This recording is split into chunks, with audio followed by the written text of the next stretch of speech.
Hello, everyone. Today, we are going to discuss Semester 4 Computer Science Engineering Discrete Mathematics. This subject is the backbone of computer science engineering and helps students connect theory with real-world discrete mathematics. আচ্ছা, আমরা তো computer সায়েন্সে সারাদিন code আর programme নিয়েই থাকি, কিন্তু কখনো ভেবে দেখেছি এই সবকিছুর পেছনে আসল নিয়মকানুনগুলো কি? আজ আমরা ঠিক সেই রহস্যটাই ভেদ করতে যাচ্ছি। দেখব কিভাবে ম্যাথসের কিছু বেসিক আইডিয়া দিয়েই পুরো ডিজিটাল দুনিয়াটা চলছে। চলুন একটা মজার জিনিস ভাবি। ধরুন আমরা সবাই একজন লজিক আর্কিটেক্ট। আমাদের কাজ হলো একদম শূন্য থেকে একটা খালি ক্যানভাসে এমন একটা সিস্টেম ডিজাইন করা যা কম্পিউটারকে যুক্তি দিয়ে ভাবতে শেখাবে। তো তৈরি তো সবাই? চলুন আমাদের এই কনস্ট্রাকশন শুরু করা যাক। তো যে কোনো বড় জিনিস বানাতে গেলে তো ছোট থেকেই শুরু করতে হয়, তাই না? আমরাও তাই করব। একদম সহজ একটা জিনিস দিয়ে শুরু করব। চলুন দেখি শুধু একটা মাত্র নিয়ম, একটা বাইনারি অপারেশন দিয়ে আমরা কি বানাতে পারি। আমরা আমাদের এই সিস্টেমটা ধাপে ধাপে বানাবো, অনেকটা লেগো ব্লকের মতো, একটার উপর আরেকটা। প্রত্যেকটা স্টেপে আমরা একটা করে নতুন নিয়ম বা বৈশিষ্ট্য যোগ করব আর দেখব কিভাবে আমাদের সিস্টেমটা ধীরে ধীরে আরও পাওয়ারফুল হয়ে উঠছে। তো আমাদের নিয়ম বইয়ের প্রথম চ্যাপ্টার হলো সেমি গ্রুপ। এর একটাই মূলমন্ত্র, অ্যাসোসিয়েটিভিটি। মানে আপনি যখন পরপর কয়েকটা কাজ করছেন তখন সেগুলোকে কিভাবে ব্র্যাকেটবন্দি করছেন বা গ্রুপ করছেন তাতে কিছুই এসে যায় না। ফাইনাল রেজাল্ট সবসময় একই থাকবে। আর এটাই সিস্টেমকে একটা ভরসা দেয়, একটা প্রেডিক্টেবিলিটি দেয়। ব্যাপারটা অনেকটা চা বানানোর মতো।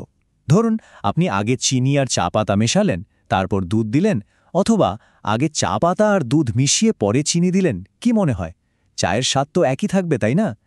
এই যে অর্ডারের ওপর নির্ভর না করা, এটাই তো অ্যাসোসিয়েটিভিটি। তাহলে বলুন তো সেমি গ্রুপের কোন বৈশিষ্ট্যটা ফলাফলকে প্রেডিক্টেবল করে তোলে? আচ্ছা, আমাদের সিস্টেমের এবার একটা আপগ্রেড দরকার।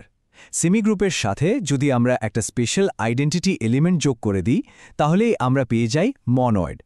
এটা হলো গিয়ে সিস্টেমের হোম বেস, বা এমন একটা নিউট্রাল প্লেয়ার যে খেলায় থাকলেও কোনো কিছু পাল্টায় না।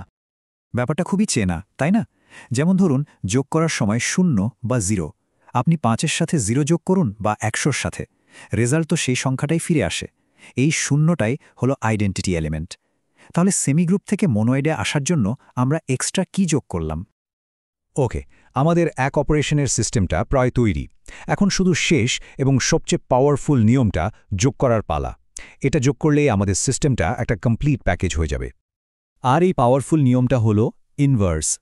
যখনই একটা মনোয়েডের প্রত্যেকটা এলিমেন্টের জন্য একটা ইনভার্স বা উল্টো এলিমেন্ট থাকে, তখনই সেটা হয়ে যায় একটা গ্রুপ। আর বিশ্বাস করুন, এটাই আসল গেম চেঞ্জার। এর মানে হলো আমাদের সিস্টেমে করা প্রত্যেকটা কাজের একটা উল্টো কাজ আছে। মানে যে কোনো অ্যাকশনকে আমরা পুরোপুরি আনডু করতে পারি। সবথেকে ভালো উদাহরণ কি জানেন? আমাদের সবার প্রিয় Ctrl+Z বা আনডু বাটন। আপনি একটা ভুল করলেন, Ctrl+Z টিপলেন আর সাথে সাথে আগের অবস্থায় ফিরে গেলেন। এই যে প্রত্যেকটা কাজের জন্য একটা উল্টো কাজ আছে যা আপনাকে ঠিক আগের জায়গায় ফিরিয়ে আনে, এটাই হলো ইনভার্সের আসল ক্ষমতা। তাহলে একটা গ্রুপ হতে গেলে মোট 4টে শর্ত মানতে হবে। চেকলিস্টের মতো ভাবুন। 1. ক্লোজার, মানে রেজাল্টটা সেটের মধ্যেই থাকবে। 2. অ্যাসোসিয়েটিভিটি, মানে ব্র্যাকেট যেদিকেই দিন যায় আসে না। 3. আইডেন্টিটি, একটা কিছু না করা এলিমেন্ট থাকবে। আর 4. ইনভার্স, প্রত্যেকটা কাজের জন্য একটা আনডু থাকবে। এই 4টে মিলে তৈরি হয় একটা স্বয়ংসম্পূর্ণ সিস্টেম। তাহলে বলুন তো একটা গ্রুপকে ডিফাইন করে কোন 4টে প্রপার্টি? বেশ, আমাদের হাতে এখন একটা কমপ্লিট টুলকিট চলে এসেছে। কিন্তু প্রশ্ন হলো, এই সব অ্যাবস্ট্র্যাক্ট নিয়মকানুনের আসল কাজটা কি? চলুন দেখি বাস্তবে জিনিসপত্র সাজানো বা গ্রুপ করার মতো কাজে এটা কিভাবে আমাদের হেল্প করে। কখনো ভেবে দেখেছেন একটা ক্রিকেট টিমের 11 জন প্লেয়ারকে কত রকম ব্যাটিং অর্ডারে নামানো যায়, বা আপনার স্পটিফাই প্লেলিস্টের গানগুলো কত রকমভাবে শাফল করা যায়? এই যে সমস্ত সম্ভাব্য সাজানোর উপায়, এর পেছনের ম্যাথসটাই হলো পারমিউটেশন গ্রুপস। এটা আসলে শাফল করার গণিত। এবার আসি কনগ্রুয়েন্স রিলেশনে। নামটা একটু কঠিন শোনালেও কাজটা খুব সহজ। বড় আর জটিল জিনিসকে ছোট ছোট দলে ভাগ করে সহজ করে তোলা। মানে আমরা কিছু এলিমেন্টকে একটা কমন বৈশিষ্ট্যের ভিত্তিতে একই রকম বলে ধরে নিই। যেমন ধরুন দুটো সংখ্যাকে যদি একটা নির্দিষ্ট সংখ্যা দিয়ে ভাগ করলে একই রিমাইন্ডার বা ভাগশেষ থাকে, তাহলে তারা কনগ্রুয়েন্ট।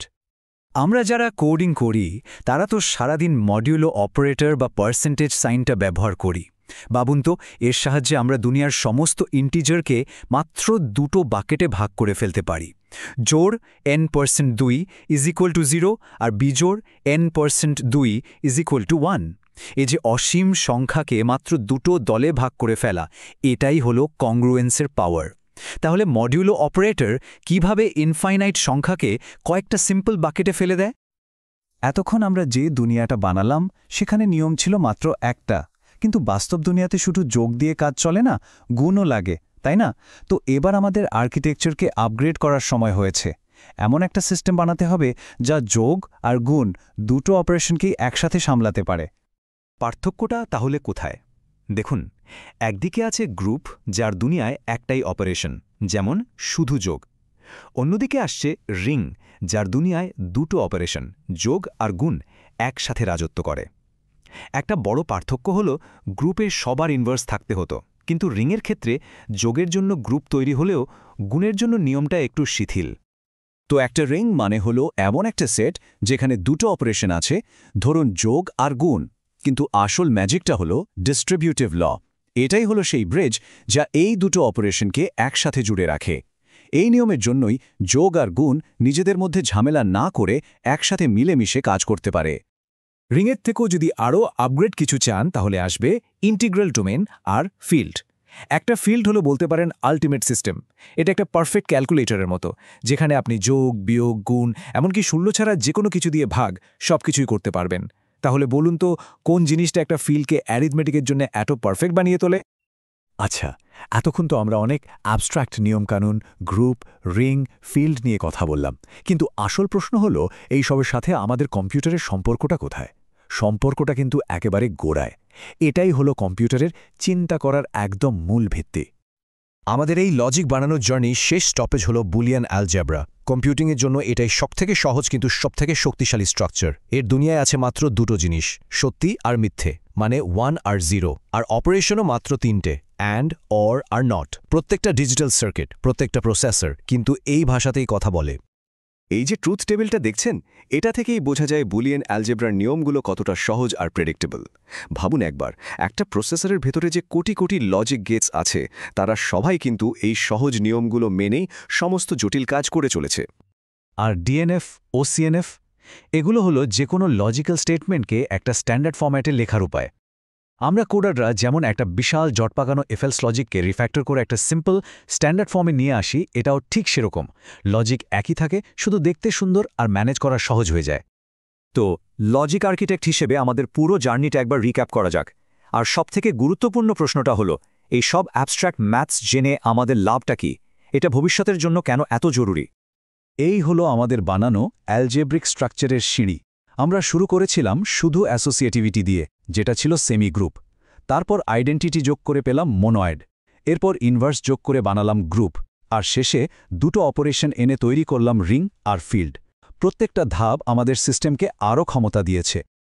দেখুন, এই যে অ্যাবস্ট্রাক্ট স্ট্রাকচারগুলো, এগুলো কিন্তু শুধু বইয়ের পাতায় আটকে থাকা থিওরি নয়, এগুলো হলো কম্পিউটার সায়েন্সের অপারেটিং সিস্টেম। আজকের দিনে আর্টিফিশিয়াল ইন্টেলিজেন্স, ক্রিপ্টোগ্রাফি বা কোয়ান্টাম কম্পিউটিংয়ের মতো টপ টিয়ার টেকনোলজির একদম গভীরে কিন্তু এই আইডিয়াগুলোই রয়েছে। এগুলোকে বোঝা মানে শুধু একজন প্রোগ্রামার হওয়া নয়, বরং নতুন সিস্টেমের একজন আর্কিটেক্ট হয়ে ওঠা। ভবিষ্যতে টেকনোলজিতে যে কোনো পরিবর্তন আসুক না কেন, এই ভিত্তিটা জানা থাকলে আপনি সবসময় এক ধাপ এগিয়ে থাকবেন।